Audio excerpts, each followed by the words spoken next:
All right, we've reached the last step of week 4 and the last core step of dashing dice. So let's add the final bit of code we need to add to actually make the game end when we land on the right space. So we're going to open up our game manager script so we can select game manager, double click on the field here, or just double click on our script in the scripts provided folder. We need to find that public void wind game method. So you'll probably have to scroll down and you'll find public void wind game. And what we need to do is basically turn on our little text that pops up and tells us that we've won.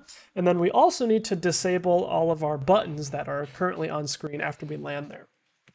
So what we're going to do is say game object dot find, which is a really cool built-in method that allows us to get any game object in our scene by searching for it by name.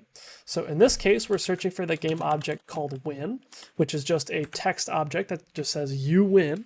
And we're going to turn that object on. So we're going to say game object.find.get component text in the angled brackets, and then open close parentheses, dot enabled equals true. So we're turning on that text component, which is going to make the text appear. Next, we want to do another game object.find, and this time we're going to search for end turn, which is our end turn button. And we're going to say get component button, open and close parentheses, dot interactable equals false. So that's going to disable the button from being able to be pressed. And then we're going to duplicate this line by clicking at the end of it and pressing Control or Command D. But we're going to replace end turn with roll dice, and that's going to disable our roll dice button as well.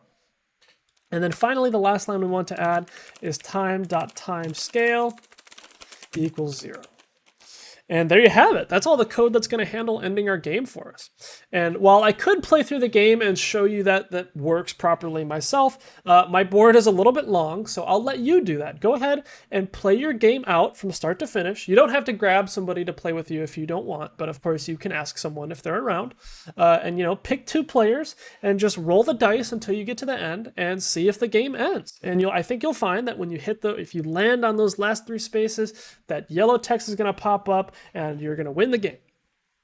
And that's it. That's the whole game. We've fully completed our board game. And you're welcome to play this with anywhere from 2 to 4 players. All you got to do is just pass the mouse back and forth and roll the dice and see where you end up. So I hope you had fun with this project. I hope you enjoyed getting to make a local multiplayer game. If you have any questions or had any issues with these steps, of course, remember to ask your teacher. Feel free to come to student support and get some help from us as well.